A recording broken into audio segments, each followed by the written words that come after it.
இயேசுவின் ரத்தம் ஜெயம். Praise the lord my dear brothers and sisters. இந்த நாளில் ஆக்சுவலாக நம்ம இப்போ ஆஸ் எ கிறிஸ்டியன்ஸ் நம்ம இந்த வீக்கை ஒரு ஹோலி வீக்காக செலிப்ரேட் பண்ணிட்டு இருக்கோம். நேற்று எல்லாருமே அதாவது என்ன டினாமினேஷன் கிறிஸ்டியன்ஸாக இருந்தாலும் சரி, நம்ம பாம் சண்டேவா அதாவது குருத்தோலை ஞாயிறா நேற்று தினத்தில் ஏசு கிறிஸ்து காலத்தில் என்ன நடந்ததோ அதை ஒவ்வொருத்தரும் நினைவு கூர்ந்திருப்போம்.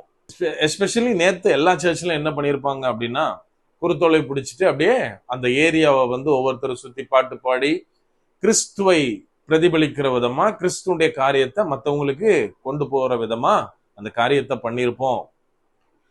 இன்னைக்கு நம்ம நிறைய வெளி அடையாளங்களினாலே, அதாவது சண்டே மார்னிங் ஒயிட் ஷர்ட் போட்டு நம்ம சுத்தினாலே மற்றவங்களுக்கு எல்லாம் தெரியும் இவங்க கிறிஸ்டியன் தான் அப்படின்னு. இன்னும் பைபிள் தூக்கிட்டு போனா அதை வச்சு பார்ப்பாங்க. இந்த சிஸ்டர் பொட்டு வைக்க மாட்டாங்க, ஸோ இவங்க கிறிஸ்டியன் அப்படின்னு சொல்லுவாங்க.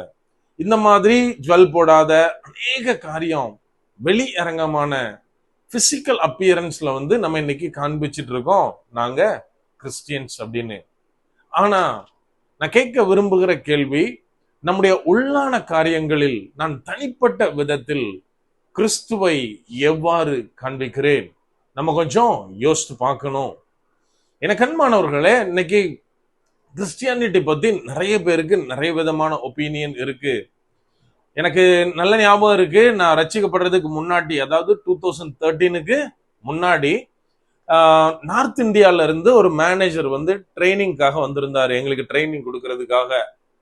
அப்போ அவர் எங்களை டீம் அவுட்டிங் வெளியில எடுத்துட்டு போறாரு. ஒரு ஸ்டார் ஹோட்டல்ல பாருக்கு போறோம்.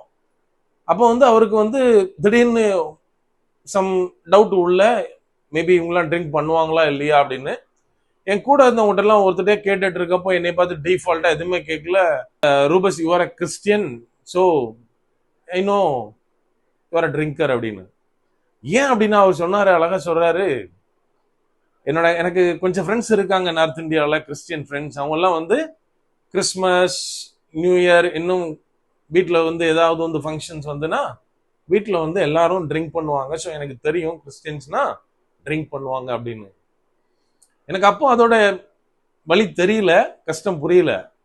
பட் அதை எப்பெல்லாம் நினைக்கிறோன்னு அப்போ நினைப்பேன், இந்த அளவுக்கு நம்ம ஒரு கிறிஸ்டியன்ஸ் மற்றவங்க கிட்ட நேம் வாங்கி வச்சிருக்கோம், அதாவது கிறிஸ்டியன்ஸ்னா குடிப்பாங்க அப்படின்னு.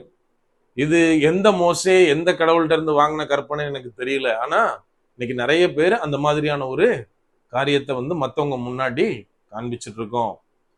எனக்கு அன்பானவர்களே, இது மட்டும் இல்ல, இந்த மாதிரியான காரியம் மட்டும் இல்ல, இன்னும் நிறைய இந்த வரன் பார்க்கிற அந்த நேரத்துல நான் ஒரு சிஸ்டர் சொல்லி கேள்விப்பட்டிருக்கேன், பிரதர் இவங்களுக்கு இந்த பையனுக்கு இவங்க வீட்டுல பார்த்துட்டு இருக்காங்க, பொண்ணு பார்த்துட்டு இருக்காங்க, ஏதாவது இருந்தா சொல்லுங்க. அவங்க இந்த டினாமினேஷன்ல உள்ளவங்க, ஜுவல்ஸ்லாம் அவங்க லைக் பண்ண மாட்டாங்க, ஸோ அதுக்கு என்ன அமௌண்ட்டோ அதை பேங்க்ல டெபாசிட் பண்ணிருங்க அப்படின்னு. நம்ம கொஞ்சம் யோசிச்சு பார்ப்போம், இந்த மாதிரியா தான் நம்ம கிறிஸ்துவ இந்த சமுதாயத்திற்கு, நம்ம கூட இருக்கவங்களுக்கு நம்ம காண்பிச்சுட்டு இருக்கோமா? இன்னைக்கு நான் இருக்கிற இடத்துல இந்த மாதிரியான ஒரு அடையாளத்தினால இவங்க நம்ம கோயிலுக்கு போயிட்டு வந்தா அந்த காரியத்தை சாப்பிட மாட்டாங்க, படையல் செஞ்சது சாப்பிட மாட்டாங்க, இன்னும் நிறைய காரியம் இருக்கு. இது எல்லாத்தையும் உடையும் இந்த ஒரு தப்பான காரியத்தை இவங்க பண்ண மாட்டாங்க, இவங்க கிறிஸ்டியன் அப்படின்ற மாதிரியா நம்முடைய வாழ்க்கையில கிறிஸ்துவை பிறருக்கு காண்பிக்கிறோமா? நம்ம கொஞ்சம் யோசித்து பார்க்கணும். எனக்கு அன்பானவர்களே, இன்னைக்கு வேதத்துல இருந்து 2 பேரை குறித்து நான் உங்களிடத்துல பேச ஆசைப்படுகிறேன். அவங்க 2 பேரும் கிறிஸ்துவை காண்பித்தார்கள். ஆனா எப்படி, எதற்காக அப்படின்னு நம்ம யோசித்து பார்க்கணும். இந்த 2 பேர்ல நாம யார மாதிரி இன்னைக்கு கிறிஸ்துவை இந்த உலகத்துக்கு காண்பிச்சுட்டு இருக்கோம், நம்ம கொஞ்சம் திங்க் பண்ணி பார்க்கணும். முதலாவது நான் காண்பிக்க விரும்புகிற நபர் யூதாஸ் இஸ்காரியோத்து. நமக்கு எல்லாத்துக்கும் அவரை பத்தி தெரியும், இயேசுவோடு கூட இருந்தவர், இயேசுவோடு கூட ஊழியத்துல உறுதுணையா இருந்தவர். அவரை குறித்து வேதம் என்ன சொல்லுது அப்படின்னா, மார்க்கு எழுதின சுவிசேஷம் அதிகாரம் 14 வசனம் 44 இருந்து நம்ம பார்த்தோம் அப்படின்னா, அவரை காட்டி கொடுக்கிறவன் நான் எவனை முத்தம் செய்வேனோ அவன்தான், அவனை பிடித்து பத்திரமாய் கொண்டு போங்கள் என்று அவர்களுக்கு குறிப்பு சொல்லியிருந்தான். அவன் வந்தவுடனே அவர் அண்டையில் சேர்ந்து ரபி ரபி என்று சொல்லி அவரை முத்தம் செய்தான். அப்பொழுது அவர்கள் அவர் மேல் கை போட்டு அவரை பிடித்தார்கள். நம்ம கொஞ்சம் யோசித்து பார்க்கணும். இந்த இடத்துல தன்னோடு வந்தவர்களுக்கு இயேசு கிறிஸ்துவை இந்த யூதாசு காண்பிக்கிறான். அவன் காண்பிக்கிறதுனால என்ன நடக்குது அப்படின்னா, இயேசு கிறிஸ்துவ பிடிச்சிட்டு போயிட்டாங்க. இங்கதான் சிலுவையில அவர் பட்ட அந்த பாடுகளுடைய தொடக்கமாக இந்த நிகழ்வு இருக்கிறது. எனக்கு அன்பானவர்களே, நம்ம கொஞ்சம் யோசித்து பார்த்தா இயேசு கிறிஸ்துவ சிலுவையில அடிக்கணும் அப்படின்னு யூதாசுக்கு விருப்பமா? கிடையவே கிடையாது. இயேசு கிறிஸ்துடைய போதனைகளினாலே கவரப்பட்டு இயேசு கிறிஸ்துவுக்காக தன்னுடைய எல்லாவற்றையும் விட்டுட்டு அவர் பின்னாடி, இயேசு கிறிஸ்து ஒன்னும் இல்லாம இருக்கும் போதுல அவர் பின்னாடி வந்தவர் தான் இந்த யூதாஸ். ஆனா எதுக்காக காட்டி கொடுத்தாரு? இயேசு கிறிஸ்துவ பிடிக்காததுனாலயா? கிடையாது. அந்த 30 வெள்ளி காசு தனக்கு கிடைக்கும் அப்படின்ற காரியத்துக்காக மட்டும்தான் யூதாஸ் இயேசு கிறிஸ்துவை காண்பித்து கொடுத்தார். என்ன பத்தி சொல்றீங்க? அவரை கொலை செய்யறது அவர் விருப்பம் இல்லையானா கண்டிப்பா கிடையாது. ஏன் அப்படின்னா அதுக்கப்புறம் நம்ம வாஸ்தா தெரியும், இயேசுவை சிலுவையில் அறைய போறாங்க அப்படின்னு சொன்ன உடனே யூதாஸுக்கு மனசே இல்ல. ஐயோ தப்பு பண்ணிட்டோம் அப்படின்னு யார்கிட்ட அந்த காசை வாங்கினானோ அவங்க கிட்ட போய் தூக்கி போட்டுட்டு அவன் போய் தூக்கு மாட்டி இறந்துட்டான். அப்படியானால் இயேசுவை கொலை செய்வது யூதாசுடைய நோக்கம் கிடையாது. மாறாக இயேசு கிறிஸ்துவை பார்க்கிலும் வெள்ளிக்காசு மேல அவனுக்கு அதிக பிரியம். எனக்கு அந்த பொருளாசை இருந்ததுனாலே அந்த பொருளாசை நிமித்தமாய் இயேசுவை காண்பித்து கொடுத்து விட்டேன். இன்னைக்கு ஒரு விசுவாசியா இருக்கலாம், ஒரு ஊழியம் செய்கிற ஒரு நபரா இருக்கலாம், எப்படி இருந்தாலும் சரி, எதற்காக இயேசு கிறிஸ்துவை ஜனங்களிடத்தில் நாம் காண்பித்துக் கொண்டிருக்கிறோம்?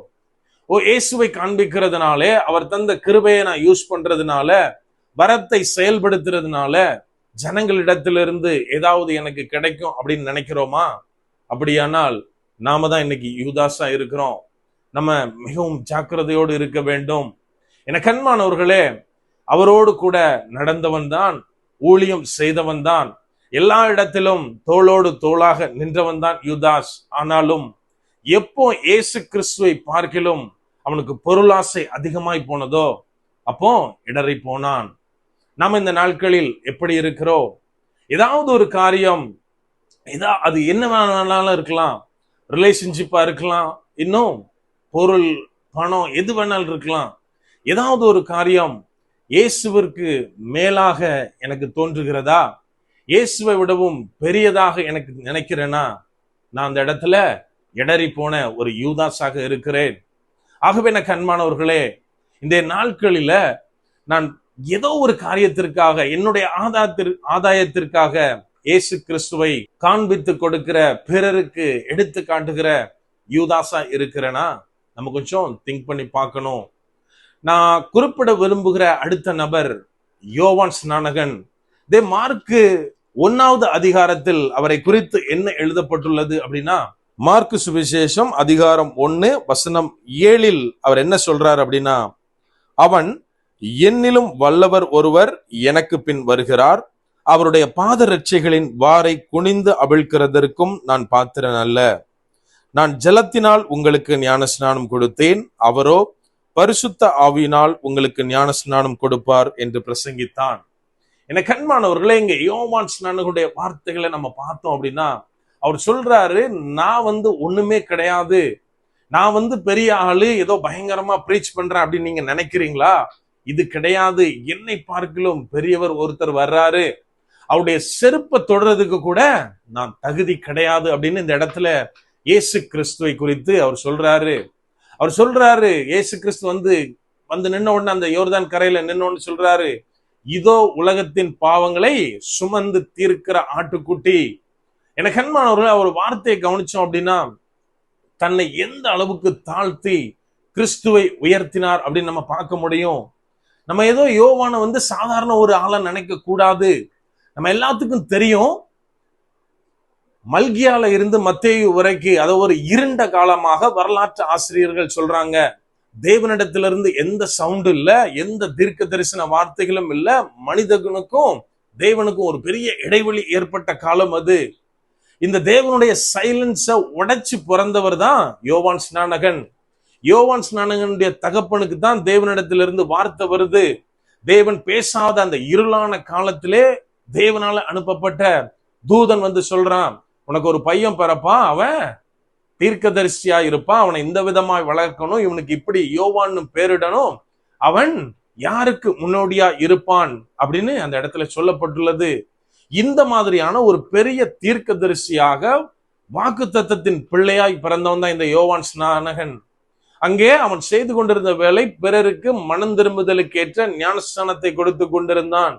அதனால அவர் சொல்றாரு, நான் ஒண்ணுமே கிடையாதுப்பா, நான் ஏதோ இந்த தண்ணியினால் ஞானஸ்தானம் கொடுக்கிறேன், ஆனால் எனக்கு பின்னாடி ஒருத்தர் வராரு, அவர் இயேசு கிறிஸ்து, இந்த உலகத்தினுடைய பாவத்தை போக்குகிறவர், தன்னை ஜீவ பலியாக ஒப்பு கொடுத்த தேவனுடைய மைந்தன். அவர் என்ன செய்ய போறார்னா, உங்களை ஆவியானவர்னாலே அபிஷேகம் பண்ண போகிறார், பரிசுத்த ஆவியானவராலே உங்களுக்கு ஞானஸ்நானம் கொடுப்பார் அப்படின்னு தெளிவா எடுத்து கூறினார். என கண்மானவர்களே, இவர் என்ன விதமா இயேசு கிறிஸ்துவை மக்களுக்கு காண்பிக்கிறார்? நம்ம கொஞ்சம் யோசித்து பார்க்கணும். இந்த இடத்துல அவரை குறித்து ஏதாவது ஒரு பெருமை பாராட்டினாரா? ஓ, என்னால இப்படி வந்தவன், என்னுடைய பிறப்பு இப்படி, என்னுடைய பிறப்பினுடைய அறிவிப்பு இப்படி, ஏதாவது ஒரு காரியத்தை கொண்டு வந்தாரா? கிடையாது. அவர் கொண்டு வந்த ஒரே ஒரு காரியம் இயேசு கிறிஸ்து, இயேசு கிறிஸ்துவினாலே தரப்பட போகிற பரிசுத்த ஆவியானவரின் ஞானஸ்நானம். நாம் இந்த நாட்களில் எப்படி இருக்கிறோம்? ஓ, என்னோடு கூட இருக்கிறவர்களுக்கு, என்னுடைய பிள்ளைக்கு, என்னுடைய மனைவிக்கு இயேசு கிறிஸ்துடைய ராஜ்யத்தில் நிற்கிறதற்குரிய அந்த மனம் திரும்புதலுக்கேற்ற ஞானஸ்தானத்தை பெற வேண்டிய காரியத்தை நான் செய்கிறேனா? அல்லது அங்கே முன்னர் ஒருத்தர் பார்த்தார, யூதாசை போல இந்த உலகத்தின் இழிவான ஆதாயங்களுக்காக, ஓ இயேசுவை பார்த்தா சுகம் கிடைக்கும், இயேசுவை பார்த்தா நல்ல ஒரு லக்ஸூரியஸான லைஃப் கிடைக்கும், இயேசு வந்து என்னை ஆசீர்வதிப்பார், ஆசீர்வாதத்தினால நான் நிரப்பப்படுவேன், அந்த ஆசீர்வாதத்தினாலே நான் ஜனங்களுக்கு இயேசுவை சொல்ல முடியும் அப்படின்ற மாதிரி ஒரு போதனை இன்னைக்கு நம்ம பண்ணிட்டு இருக்கோமா? நம்ம கொஞ்சம் யோசித்து பார்க்கணும். என கண்மானவர்களே, நம்ம எப்போ இந்த உலகத்திற்குரிய காரியங்களுக்காக இயேசுவை பார்க்காமல் தேவ ராஜ்யத்திற்காக அதிலே ஜனங்கள் சேர்க்கப்படணும் அப்படின்னு பார்க்க ஆரம்பிக்கிறோமோ, எப்போ அதற்காக இயேசுவை பிறருக்கு காண்பிக்க ஆரம்பிக்கிறோமோ, அப்போதுதான் தேவனுடைய ராஜ்யம் நம்மாலே கட்டப்படும். அப்படியே கண்களை மூடுவோமா? அன்பான ஆண்டவரே, இந்த நேரத்திலே அப்பா உம்மை நோக்கி பார்க்கிறோம். ஆவியானவர், நீர் எங்களோட இருக்கிறீர், அதற்காக நன்றி செலுத்துகிறோம். அப்பா, உம்முடைய சிலுவையின் பாடுகளை குறித்து நாங்கள் தியானிக்கிற இந்த வாரத்துல தகப்பனே, ஒவ்வொரு நாளும் தகப்பனே, எங்களை உமக்குள்ளாய் இன்னும் அதிகமாய் கிட்டி சேர்கிற அனுபவத்துல நாங்க வளர உதவி செய்யுங்க. ஆவியானவரே, நீர் எங்களோடு கூட இருந்து எங்களுடைய சிந்தனைகளை பரிசுத்தப்படுத்துங்க. அப்பா, இன்னைக்கு நிறைய காரியத்துல ஒரு விழுந்து போன வாழ்க்கையில நாங்க இருக்கலாம். ஆவியானவரே, அதை ஒன்னொன்னையும் உங்க கரத்துல ஒப்பு கொடுக்கிறோம். அப்பா, எங்களை சீர்படுத்துங்க. எந்த ஏரியாலெல்லாம் எங்க வாழ்க்கையில நாங்க வீக்கா இருக்கோமோ அது எல்லாவற்றையும் ஆவியானவரே நீர் பலப்படுத்துங்க. எங்களுக்குள்ளா இருக்கிற இயேசு கிறிஸ்துடைய அன்பை நாங்க பிறருக்கு காண்பிக்க ஆவியானவர் நீர் எங்களுக்கு உதவி செய்யுங்க. ஏதோ உலகத்தின் ஆசீர்வாதங்களுக்காக அல்ல தகப்பனே, உலகத்தின் காரியங்களுக்காக அல்ல, எங்களுடைய சுயநலத்திற்காக இல்ல தகப்பனே, எங்களுடைய செல்ஃப் பிரைட மேல கொண்டு வர்றதுக்காக கிடையாது. ஆவியானவரே, முற்றிலுமா எங்களை தாழ்த்தி இயேசு கிறிஸ்துடைய நாமத்தை மாத்திரமே நாங்கள் பிரசங்கிக்கிறவர்களாய், இயேசுடைய சிலுவை குறித்து மாத்திரம் நாங்கள் பிறருக்கு சொல்லுகிறவர்களாய், நித்தியத்தை குறித்து மாத்திரமே அவர்களை ஆதாயப்படுத்துகிறவர்களாய் நாங்கள் இருக்க ஆவியானவர் நீர் எங்களுக்கு கற்றுத்தாங்க. முற்றிலுமா எங்களை தாழ்த்தி ஒப்பு கொடுக்கிறோம். பலப்படுத்தி ஆசீர்வதிங்க. மீட்பர் இயேசுவின் மூலம் ஜெபிக்கிறோம். ஜெபம் கேளும் எங்கள் நல்ல பிதாவே. ஆமென். God bless.